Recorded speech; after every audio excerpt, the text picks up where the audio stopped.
Hello, everyone, and welcome to Flamethrowers in Cinema. This is a series where we discuss how flamethrowers are used to awesome effect in movies.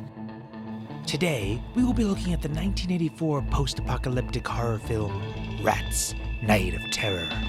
The film follows a biker gang wandering the wastelands in a world devastated by nuclear war. The group comes to an abandoned town where they think all is well, as they find clean water and food.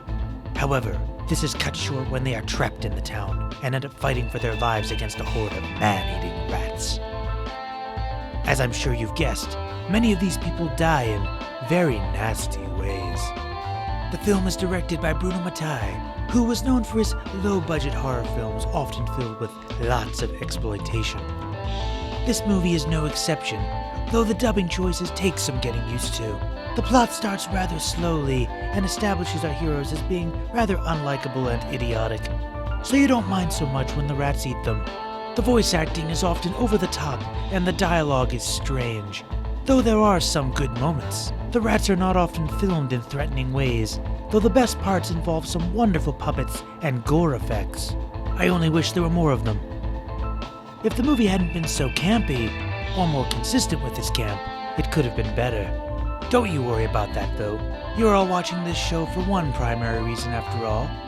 I hear your question. DJ Duke, what about the flamethrower? Well, I'm glad you asked. You see, I mentioned how likable and wise our protagonists are. So, when one of the few likable characters wanders back to the group, covered in rats, what is the leader's first thought? Burn him to death with a flamethrower, of course. Even though he only has about 5 or 6 rats on him and a few little bites, he's a goner. Yep, he's toast. I guess that's the lesson here, folks. If you find yourself with a group of friends surrounded by man-eating rats, then burn your friends alive as quickly as possible. Also something about man's hubris in nature.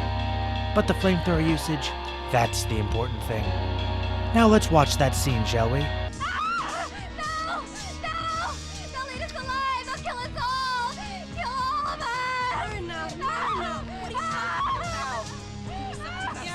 Rats don't eat people. Kill me, for God's sake.